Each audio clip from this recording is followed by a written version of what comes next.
Welcome, America. I'm Cynthia Prospers with the HR Source, and we are hosting Bite Night. Bite Night is a fundraising event that we are actually sponsoring for two of our local charities in support of them. And the first one being A Wider Circle and Street Sense, whose missions are to fight poverty and homelessness in the DMV area. Now, Bite Night is going to take place on Thursday, September the 21st, 2017, from 5:30 to 8:30 p.m. So bring your appetite.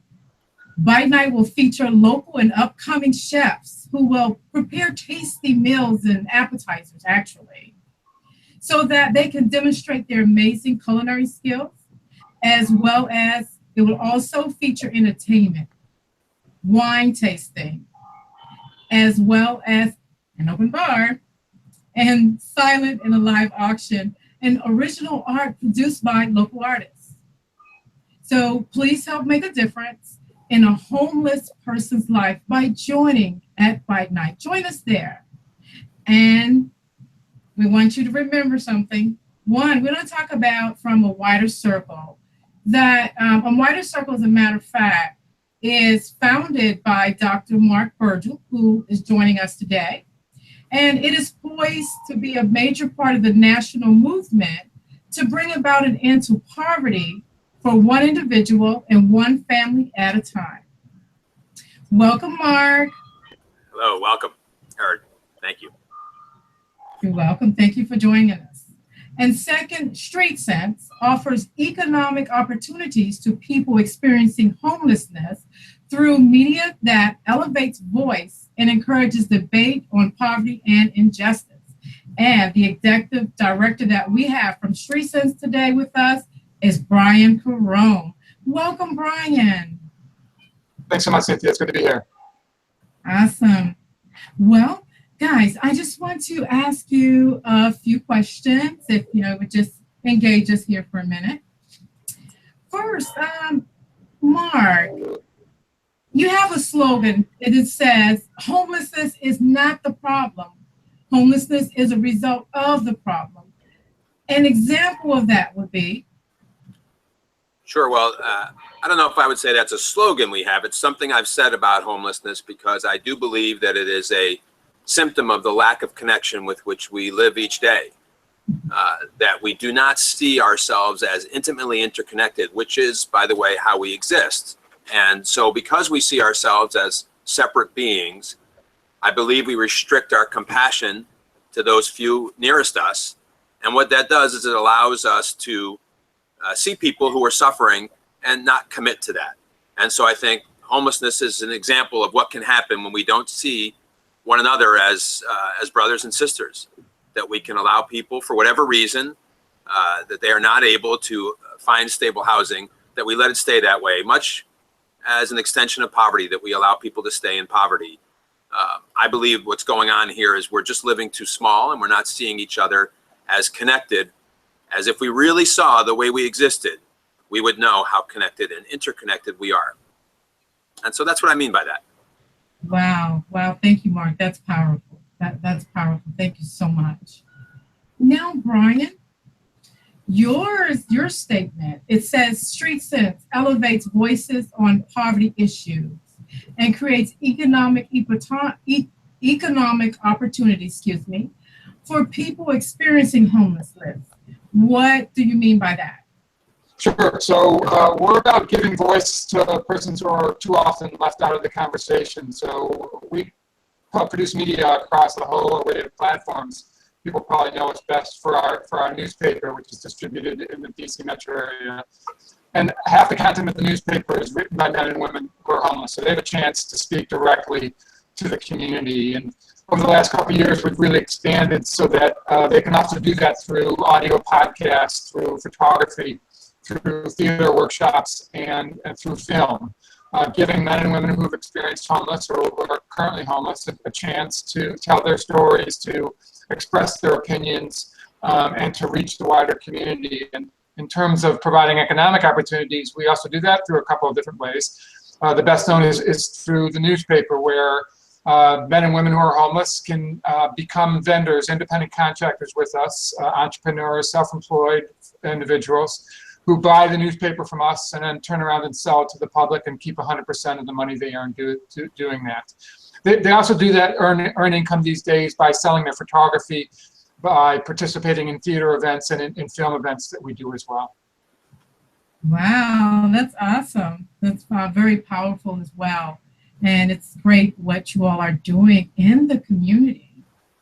Now, Mark, can you share your initial inspiration for starting this organization?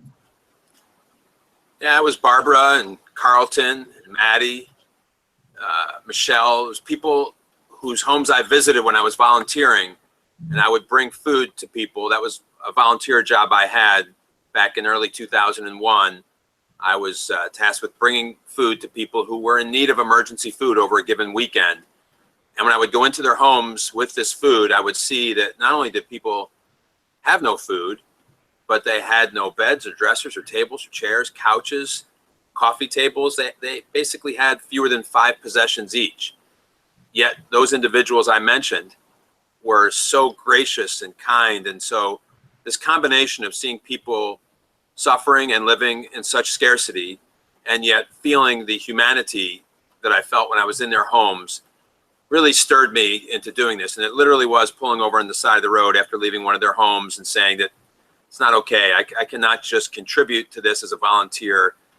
I have to get involved in solving this.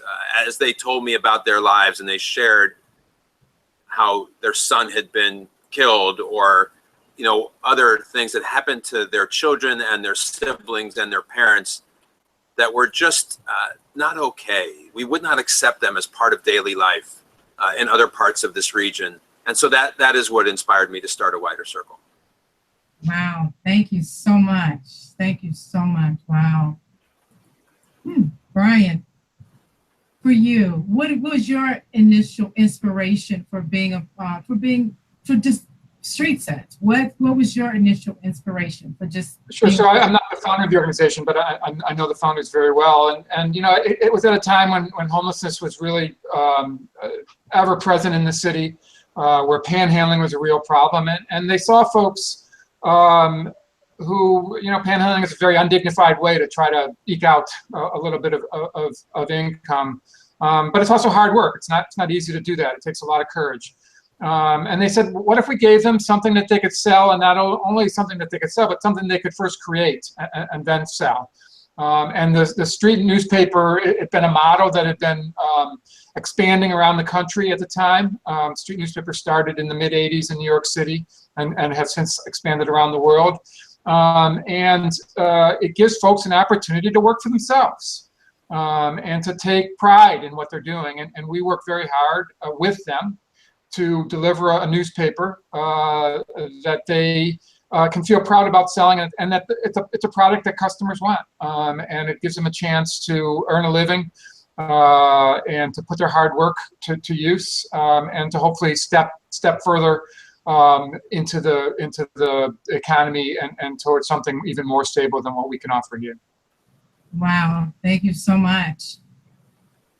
So I have a question that I don't know many people talk about, but one question I would have for each of you, beginning with you, Mark, is how do veterans benefit from a wider circle?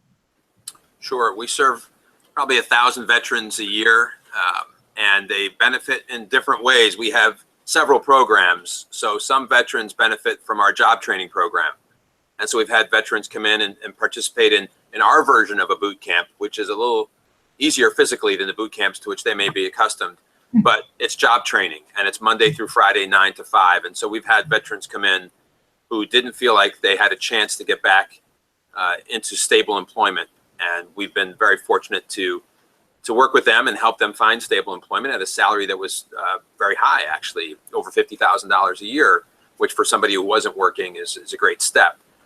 Many of the veterans we serve have their homes furnished. In other words, we serve a lot of formerly homeless veterans. In fact, we worked on a project on North Capitol Street that has resulted in 60 formerly homeless veterans receiving beautiful apartments, and we furnish them with all new stuff. All 60 veterans got all new stuff, from beds and dressers to televisions and couches and tables and chairs. So, we take a special interest in helping veterans who are at risk because it's obviously ironic that they're in that situation.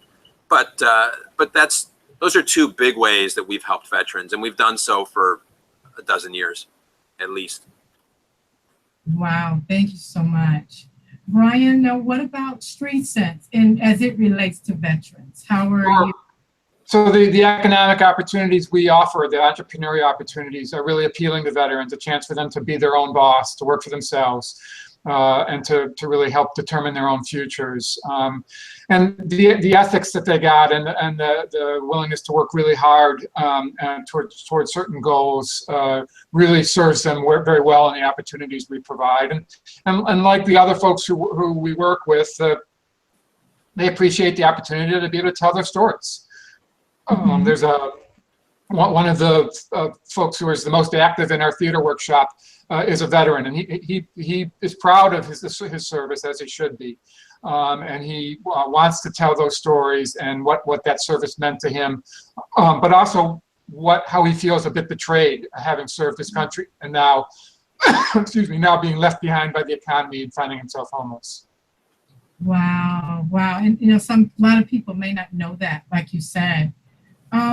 So in regards to both you explaining about that, Mark, what are some of the programs that you offer, or what programs do you offer?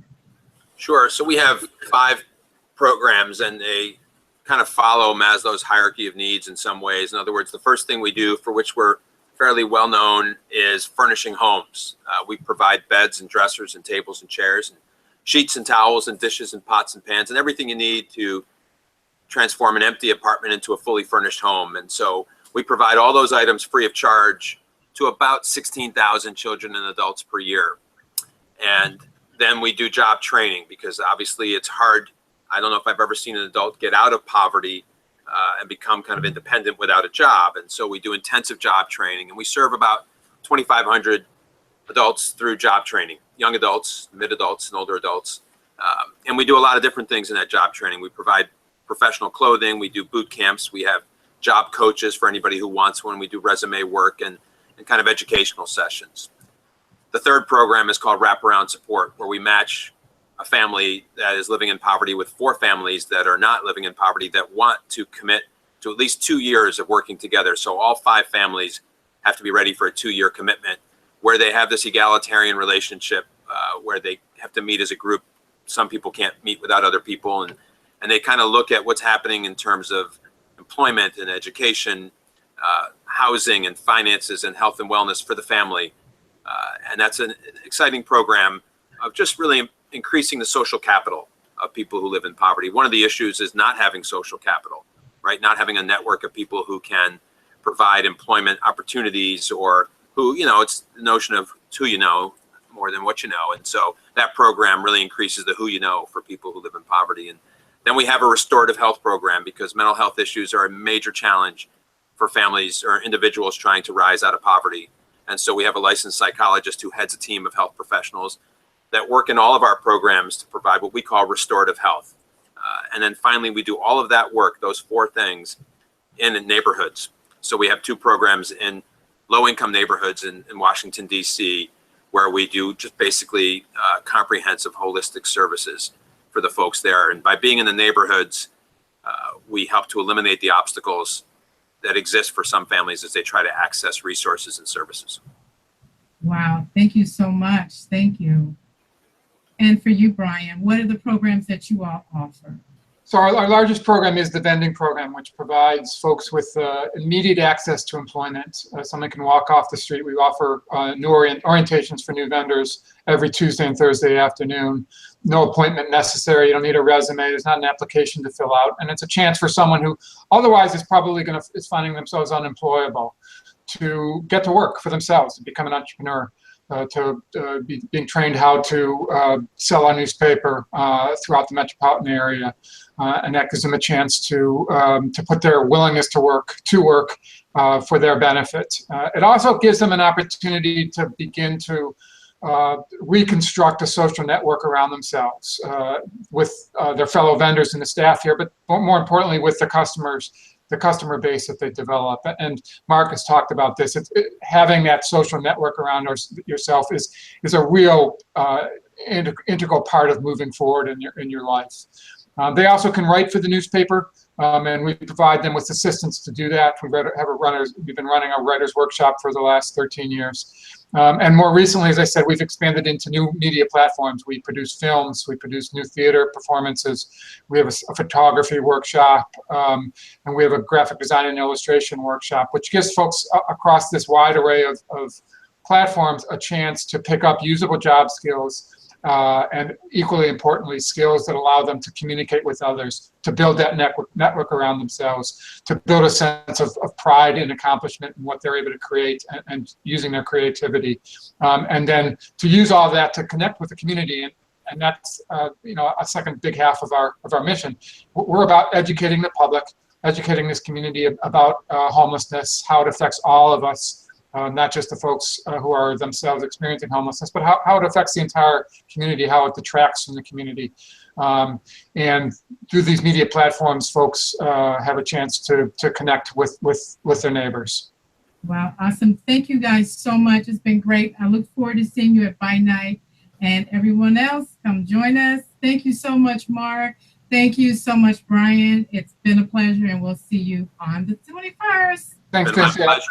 And let me just say that I love Street Sense. I think what they're doing is really, it's so key, and we've got to solve homelessness as a part of solving poverty. But I just love what you do, Brian. Well, it's a mutual admiration, Mark. So good work that you all are doing too. Okay, thank you. Thank you.